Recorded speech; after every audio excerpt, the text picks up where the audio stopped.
ये सरकार कठपुतली की सरकार है। जिस तरह से सचिव चाहता है उस तरह से रचाता है। हमारे विरोध में हमारी जो पहचान मिटाने की कोशिश करेगा, उसकी पहचान मिटाने में भी हम लोग आने वाले दिनों में काम करेंगे। दिनों में बड़े पैमाने में इसका आंदोलन होगा और सभी जो नेता जो पार्टी का गुलाम बने हुए हैं उसको जवाब, मुंहतोड़ जवाब दिया जाएगा। अपने मोहल्ले में जहां भी घुसेगा उसको वो घुसने नहीं दिया। जो विरोध प्रदर्शन है, आप इस पर क्या विचार देना चाहते हैं? बिल्कुल स्पष्ट है कि ये जो सरकार है, ये मुसलमानों को तो इनको वोट चाहिए, मुसलमानों की राजनीति भी करते हैं। सेकुलर की बात करते करते आज मैं कहूंगा कि जो काम भाजपा ने इतने वर्षों में नहीं कर पाया, ये 4 साल के कार्यकाल में इन्होंने करके दिखाया है। मुसलमानों के साथ में इतनी ज्यादती किसी सरकार में नहीं हुई। आज उसी का दर्द लेकर के कि हमने जेएमएम को पूरी सपोर्ट किया था, हमारे जो पूरी मुस्लिम समाज है जेएमएम को सपोर्ट करके और उनको जीत दिलाया था, और आने वाले दिन में भी वो उम्मीद रखते हैं कि मुसलमान हमें ही वोट देगा। तो मैं अपने तंजीम के माध्यम से, मैं तंजीम इस्लाहुल मुस्लिमीन के सेक्रेटरी होने के नाते मैं आपको बता दूं कि आने वाले समय में अगर ये तुगलकी फरमान वापस नहीं लेता है, 3712 पद जो कि अभी उसको मैं कहूंगा कि फ्रीज नहीं किए हैं, वो बिल्कुल समाप्त कर दे रहे हैं। और ये पद जो है ये आज या कल का नहीं है। मैं आपके चैनल के माध्यम से मैं बताना चाहता हूं कि ये पद बहुत दिनों से खाली पड़ी हुई थी, लेकिन इसको यहाँ पे समाप्त करने का एक उम्मीद हम लोगों की थी, आशा था कि ये 3712 पद हमारे शिक्षकों के लिए ये जगह है, आने वाले दिन में इसकी स्थान की भरपाई होगी।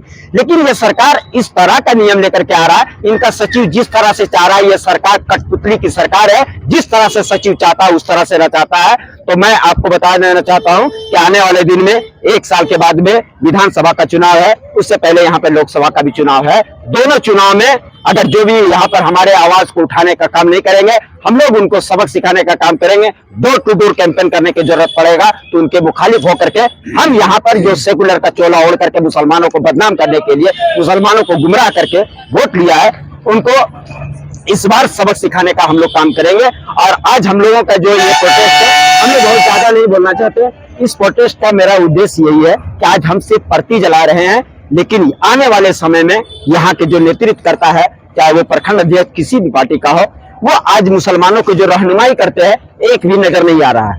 गौर से देख लीजिए, ये एक बहुत बड़ी, मैं कहूंगा कि हमारी जो नेगेटिव थिंकिंग है, हमारी जो सोच है, एक भी ना प्रखंड अध्यक्ष नजर आ रहा है किसी पार्टी का, ना प्रखंड सचिव का नजर आ रहा है किसी पार्टी का। तो हम लोग वो उस समय मुसलमानों का लीडर बन करके बढ़िया कुर्ता पजामा पहन करके टोपी भी लगा लेता है और मुसलमानों के बीच में जाएगा और बड़े शान से कहेगा कि इस बार मुसलमान हम लोग सारा एक तरफ वोट मारेंगे।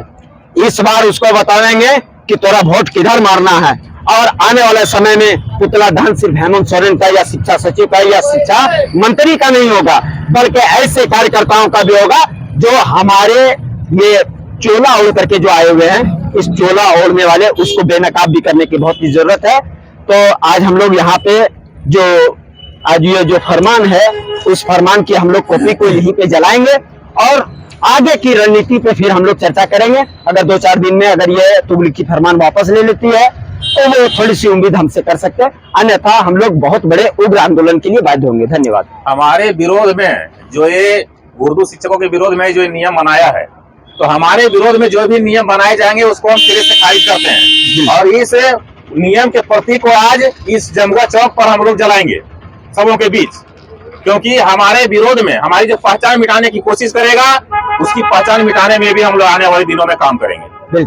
अच्छा सर, ये बताइए कि मतलब जो 3712 पदों पर जो उर्दू शिक्षक की बहाली को जो रद्द किया है, क्यों कर सकता है आपके साथ ऐसा? क्या लगता है आपको? देखिए, सबसे पहले मेन उद्देश्य उसका ये है कि उर्दू को सिरे से समाप्त करना। मेन उद्देश्य उसका वही है। एक तो नया पद सृजित तो कर नहीं रहा है, और जो पद बैकलॉग में बचा हुआ है, जिस पर बहाली होना था, उस पर तो निश्चित रूप से होना। जब नए पद का यदि सृजन नहीं कर रहा है तो मत करे, लेकिन जो पिछला पद जो खाली है उस पर तो बहाली होना चाहिए। तो कहने का मतलब है कि उर्दू भाषा, खास करके उर्दू भाषा के साथ इसका रवैया ठीक नहीं है, इसका मनसा भी ठीक नहीं है। और ये तो यदि उसका मनसा ठीक नहीं है तो उसके विरोध में भी हम लोग अपना मनसा जाहिर करने के लिए हमेशा तैयार हैं। आने वाले दिनों में बड़े पैमाने में इसका आंदोलन होगा और सभी जो नेता जो पार्टी का गुलाम बने हुए हैं उसको जवाब, मुंहतोड़ जवाब दिया जाएगा। अपने मोहल्ले में जहां भी घुसेगा उसको वो घुसने नहीं दिया जाएगा। एक बात और बता दीजिए सर, मान लीजिए कि आप लोग जो जमुआ चौक में कर रहे हैं, क्या पूरे झारखंड में कर रहे हैं?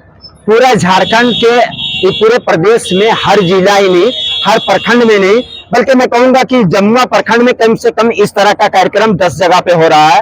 गिरिडीह में हो रहा है, बेंगाबाद में हो रहा है, आप तीर्थांठ चल जाएंगे वहां हो रहा है, राजधनवार में हो रहा है, खोरी महुआ में हुआ है, तो तमाम जगहों पे हो रहा है। लेकिन कहीं पे बहुत मैंने कहने मतलब प्रभावी तरीके से किया जा रहा है। हम लोगों को थोड़ा सा समय कम मिला है, लेकिन आने वाले दिन में मैं आपको आश्वस्त कर दूं कि इससे बड़ा और उग्र आंदोलन होगा। और ये सरकार को मैं सचेत करना चाहता हूं कि वक्त रहते आप सचेत हो जाए, अन्यथा इसका बहुत बड़ा खामियाजा आपको भुगतना पड़ेगा। और बहुत सारे साथी लोग उपस्थित हैं, आप लोग कुछ कहना चाहेंगे सर? इधर हमारे शहादत अली जी हैं।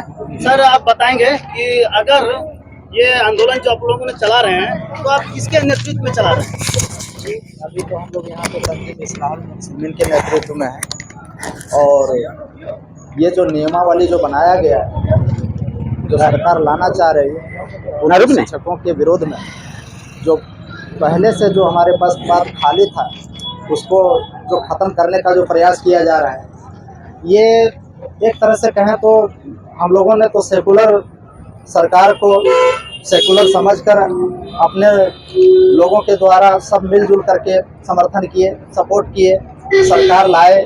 और यहाँ तक अभी हाल ही में आप लोग देखे होंगे कि सरकार को बचाने के खातिर हमारे ही क्षेत्र के समझ लीजिए नज़दीक सटा हुआ विधानसभा गांडे से डॉक्टर सरफराज अहमद जो इस्तीफा दे देते हैं ताकि सरकार का पद जो है बचा रहे और सेकुलर सरकार रहे सूबे में।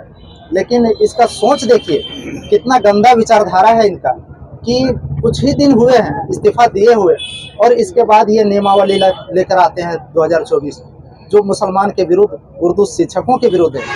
तो एक तरह से कहें तो हम लोग तो बोलना नहीं चाहते थे सरकार के खिलाफ, इसलिए कि कहीं ना कहीं हम ही लोग सरकार को लाए भी।